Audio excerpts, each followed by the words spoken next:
अस्सलाम वालेकुम दोस्तों,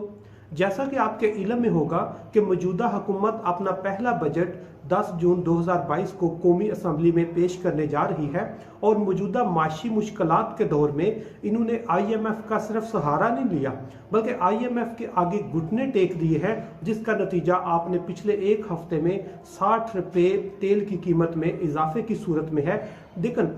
IMF के साथ एग्रीमेंट करने से, IMF की कंडीशन मानने से हुकूमत तो शायद चल सकती है, लेकिन गरीब बंदे का जो सांस बहाल होना या उसकी बुनियादी ज़रूरियात का पूरा होना वो शायद नामुमकिन हो। इसलिए मौजूदा हुकूमत कह रही है कि हम बजट प्रो पुअर बनाएंगे। बजट ऐसा होगा जिसमें गरीब को सपोर्ट मिलेगी, लेकिन उसके लिए कोई एक भी इंडिकेटर हमारे पास ऐसा नहीं है जिसकी बेस पर हम कह सकें कि आने वाला बजट गरीब बंदे के लिए कोई खुशखबरी या कोई अच्छी उम्मीद लेके आएगा। क्योंकि जब हम IMF के पास गए हैं तो IMF की सबसे पहली कंडीशन ही हमने मान ली है कि हम सब्सिडीज खत्म करेंगे, जिसकी सूरत में पहला जो आवाम को झटका है वो ये हमने लगाया कि एक हफ्ते में 60 रुपये तेल की कीमत में इजाफा किया।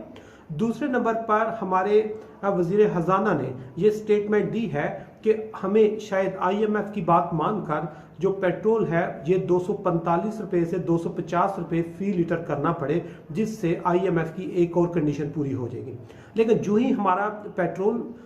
इस बजट में ये हम 250 रुपये तक लेके जाएंगे तो उससे पहले ही बिजली की कीमत हमने 10 रुपये फी यूनिट ज़्यादा की है। इससे मज़ीद 10 रुपये हमें ज़्यादा करनी पड़ेगी। और इसके साथ साथ ओगरा ने गैस की कीमतों में भी 45% से 55% इजाफा कर दिया है, जिससे हम अंदाज़ा लगा सकते हैं कि अगले बजट के बाद पूरे एक साल में जो गरीब बंदा है वो शायद अपने घर के जो सिर्फ बिजली के बिल हैं, जो पेट्रोल का है या जो गैस का उसके अखराजात हैं, वो पूरे करने भी उसके बस से निकल जाए। इसी बजट में जिस वक्त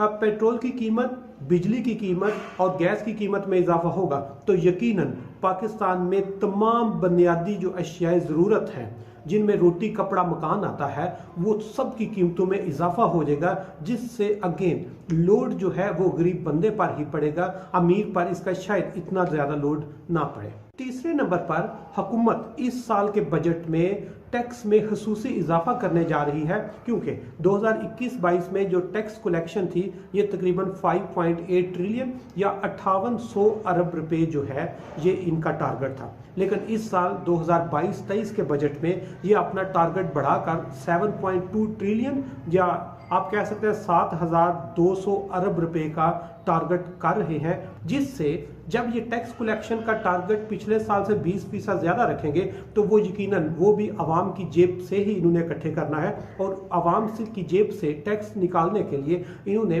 पहले नंबर पर जितने सरकारी मुलाजमीन हैं उन पर टैक्स की अमाउंट बढ़ा देंगे। और इन्होंने ये अनाउंस भी कर दिया है कि जिन लोगों की इनकम 1 लाख से 2 लाख तक है माहाना, उन पर टैक्स की अमाउंट थोड़ी कम होगी। जो जो उनकी इनकम बढ़ती जाएगी उस पर टैक्स की अमाउंट भी बढ़ती जाएगी। और ये तकरीबन जितने सरकारी मुलाजमीन हैं पाकिस्तान के, उन पर 80 अरब का नया बोझ उनकी जेबों पर पड़ने वाला है। जहां पर तनख्वाहदार तबके पर 80 अरब जो रुपए हैं उनका जब नया बोझ पड़ेगा तो उसके साथ साथ हुकूमत इनडायरेक्ट टैक्स भी लगाएगी, जिससे पाकिस्तान में इंडस्ट्रियलाइजेशन का प्रोसेस स्लो होने से पाकिस्तान में शायद बेरोजगारी के साथ साथ मजीद कीमतों में इजाफा भी तवक्को किया जा सकता है। चौथे नंबर पर आने वाले साल में जो बजट है इसमें शायद कर्ज की अमाउंट इतनी ज़्यादा बढ़ जाए कि हमें अपने बजट का 40% जो हिस्सा है वो कर्ज की अमाउंट और उसकी इंटरेस्ट पेमेंट पर लगाना पड़े, क्योंकि पिछले साल तकरीबन 30% जो बजट है वो हम कर्जों की अमाउंट या इंटरेस्ट पर पे करते हैं, जिसको हम डेट सर्विसिंग भी कहते हैं। और इस साल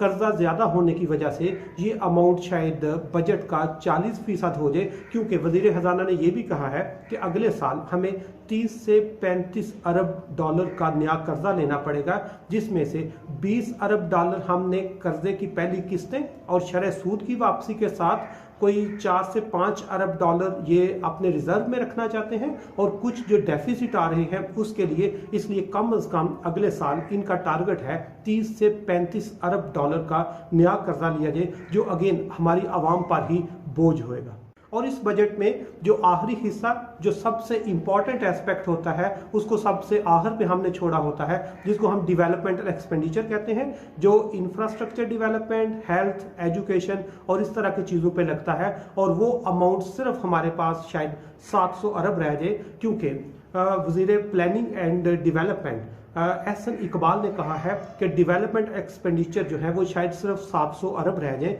और 700 अरब से हम इन सारे जो सेक्टर्स हैं इन पर थोड़ी थोड़ी अमाउंट लगाएंगे, जिससे बेहतरी की कोई उम्मीद नज़र नहीं आती। और जिस तरह मैंने बताया है कि इस बजट में हमारे जो गरीब आवाम है उस पर बोझ ही नज़र आ रहा है, उस पर टैक्स की अमाउंट ज़्यादा नज़र आ रही है, उससे कीमतों में कंट्रोल होने के कोई चांसेस भी नहीं है। जो पाकिस्तान में महंगाई या आम बंदा